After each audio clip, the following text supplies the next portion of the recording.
When will people realize that going woke turns anything into a steaming pile of dog poo? A teenager was arrested in Wisconsin for reading the Bible on a public sidewalk during a pride event. Why? Well, good question. You can burn a flag, stroll down the street in a leather G-string, twerking in kids' faces, but you can't read a Bible on the sidewalk. Makes a ton of sense to me. Well, joining me now to discuss, Tony Perkins, president of the Family Research Council. Tony, I am beside myself on this because apparently, you can go up to burning the flag and it's just fine. Right, Carl. I mean, what you have here is Watertown, Wisconsin is apparently saturated with wokeness.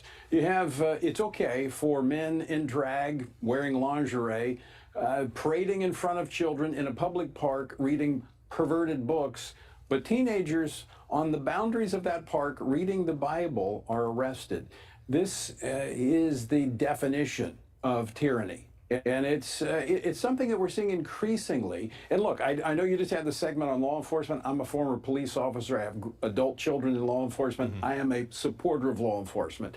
But there are those that use excessive force, oppressive. This guy was arrested. Marcus was arrested for using a PA system. He was not warned. He was not given a cease and desist order. He was just arrested, charged with violating this unknown city ordinance and with resisting arrest for asking why he was being arrested. This is why people do not trust law enforcement. And this is what happens when you have woke administrations. Yeah, no, it's crazy. And it's not just here, but in Finland, Christian officials are facing charges for LGBT criticism as the Biden administration is obviously asked to step in. The House Republicans want the Biden administration to step in to help these Finnish officials because, honestly, they were just reading the Bible, and apparently it's offensive. Right. Representative Chip Roy tweeted out, the Bible verse is on trial again in Finland. A guilty verdict will only expedite this kind of persecution arrival on our shores. I mean, you're going to cancel the Bible? Well, I actually worked with Chip on this case when I was the chairman of the U.S. Commission on International Religious Freedom. Here is a member of parliament. They're simply quoting scripture, tweeting out scripture, using scripture on social media, and she's charged. She was vindicated in March of 2022, but the prosecutor, who obviously has an issue with the Bible, went and filed charges again. It's much like the baker in Colorado.